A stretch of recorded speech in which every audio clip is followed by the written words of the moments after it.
Bismillahirrohmanirrohim. Assalamualaikum warahmatullahi wabarakatuh. Good morning all and best wishes. Introduce. My name is Rizka Wahyuni from class M93 PGSD Study Program, Faculty of Education, Makassar Public University. How are you all? I hope everything is fine. In this video, I will explain about conditional sentence. Conditional sentence. Conditional sentence is a sentence in English that is used to make a sentence of presupposition, hopes, wishes, or plans that may or may not be realized. Conditional sentence bisa disebut kalimat pengandaian atau harapan rencana. Conditional sentence aims to suppose something that has happened or will happen. Contoh kalimat conditional sentence yaitu if I study hard then I can enter the university I want. Artinya, andaikan saya belajar dengan giat, maka saya bisa masuk universitas yang saya inginkan. Yaitu dia mengandaikan sesuatu. Jika dia belajar, maka dia akan masuk universitas yang dia inginkan. Ada 4 tipe conditional sentence, yaitu yang pertama, conditional sentence tipe 0, yang kedua, conditional sentence tipe 1, yang ketiga, conditional sentence tipe 2, yang keempat, conditional sentence tipe 3. Selanjutnya kita ke conditional sentence tipe 0, yaitu conditional sentence tipe 0 ini digunakan untuk menggambarkan fakta atau kebenaran umum yang sudah pasti terjadi.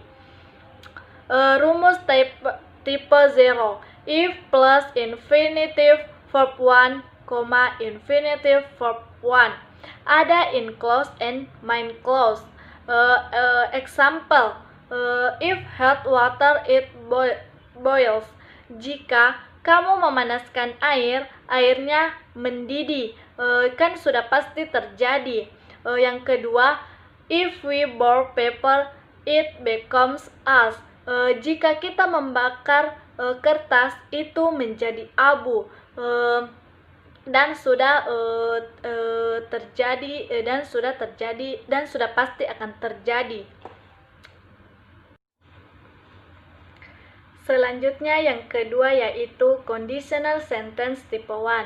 Conditional sentence tipe 1 digunakan untuk menggambarkan situasi yang mungkin atau diandaikan terjadi di masa depan dengan memiliki kemungkinan yang besar untuk benar-benar terjadi. Rumusnya yaitu if plus infinitive verb 1 will plus infinitive verb 1. Hampir sama seperti conditional sentence tipe 0. Juga ada if clause and main clause, yaitu if clause simple present tense, subject plus verb 1. Sedangkan main clause simple verb 4, clause subject plus will plus verb 1. Example, if you wash your hands you won't get sick. Artinya, jika kamu cuci tangan, kamu tidak akan sakit. I will yang kedua yaitu I will come to your party if you invite me. Aku akan datang ke pestamu jika kamu mengundangku. Yang ini adalah main clause karena ada will, setelah will ada verb 1 atau kata kerja bentuk pertama. Yang ketiga yaitu conditional sentence tipe 2. Conditional sentence tipe 2 digunakan untuk kalimat pengandaian yang sangat tidak mungkin bisa terjadi, menggambarkan situasi yang tidak realistis. Misalnya membayangkan sesuatu yang tidak mungkin atau bisa disebut dengan berangan-angan. rumus tipe 2 sama juga dengan rumus conditional sentence tipe 0 and 1. Ada if clause dan ada main clause, tetapi of if clause di sini menggunakan simple past tense, yaitu subject plus verb to, sedangkan main clause menggunakan past future sentence tense, yaitu subject plus will plus verb 1. Kalau tipe pertama memakai will, jadi tipe kedua memakai will. Dan kata kerja pertama setelah will, kita masuk ke contoh yang pertama, yaitu jika if clause-nya diletakkan di awal kalimat, maka if clause dan main clause bisa diletakkan di depan ataupun di belakang.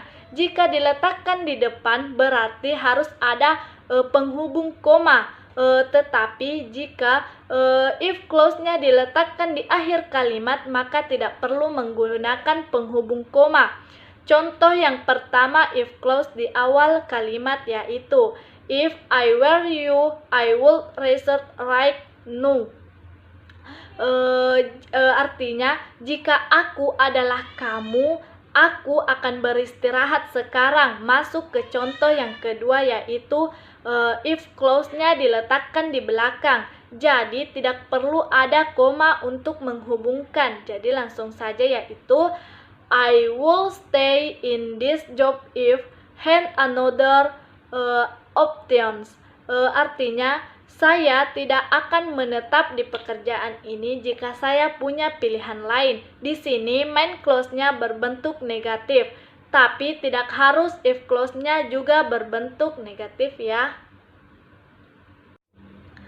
Conditional sentence tipe 3. Conditional sentence tipe 3 digunakan untuk menggambarkan situasi masa lalu yang tidak terjadi dan membayangkannya hasil dari situasi tersebut. Tipe ini mengungkapkan kebalikan dari fakta yang dihadapi. Tipe kalimat ini biasanya digunakan untuk menyatakan sesuatu atau suatu penyesalan. Rumus tipe 3 yaitu if plus have plus verb 3 plus have plus verb 3, dan juga ada if clause yang menggunakan subject had sedangkan main clause-nya menggunakan future perfect tense, yaitu subject plus will plus have plus verb 3. Jadi bisa disimpulkan if clause ada had, ada verb 3, sedangkan main clause-nya ada will, ada have, ada verb 3. Ada kata kerja bentuk ketiga, jadi baik if clause atau main clause sama-sama menggunakan kata kerja bentuk ketiga, tetapi bedanya if clause sebelum bentuk ketiga ada had, sedangkan main clause ada bentuk ketiga, ada would, ada have, ada have. Nah, langsung saja kita masuk ke contohnya, yaitu contoh pertama if clause. If clause-nya diletakkan di awal kalimat, maka harus menggunakan kata penghubung koma. Contohnya, if you had given me a cake on my birthday, I would have been very happy. Artinya, jika saja kamu memberiku sebuah kue di hari ulang tahunku, aku pasti akan sangat senang. Dan if clause-nya memakai future perfect, ada subject would, setelah would ada have, seharusnya setelah have ada kata kerja ketiga. Berhubung di contoh yang pertama tidak ada kata kerjanya, melainkan nominal subject, yaitu kata sifat happy, maka setelah have diberi been, sedangkan main clause-nya diletakkan di awal kalimat sehingga tidak perlu ada tanda komanya. Untuk menghubungkan contohnya, yaitu we would not have got a kid if Johan have driver his car careful. Nah, itulah tadi tipe dari conditional sentence. Ada tipe 0, conditional sentence tipe 1, conditional sentence tipe 2 dan conditional sentence tipe 3. Semoga conditional sentence yang dapat saya jelaskan di video kali ini semoga bermanfaat. Assalamualaikum warahmatullahi wabarakatuh. Thank you.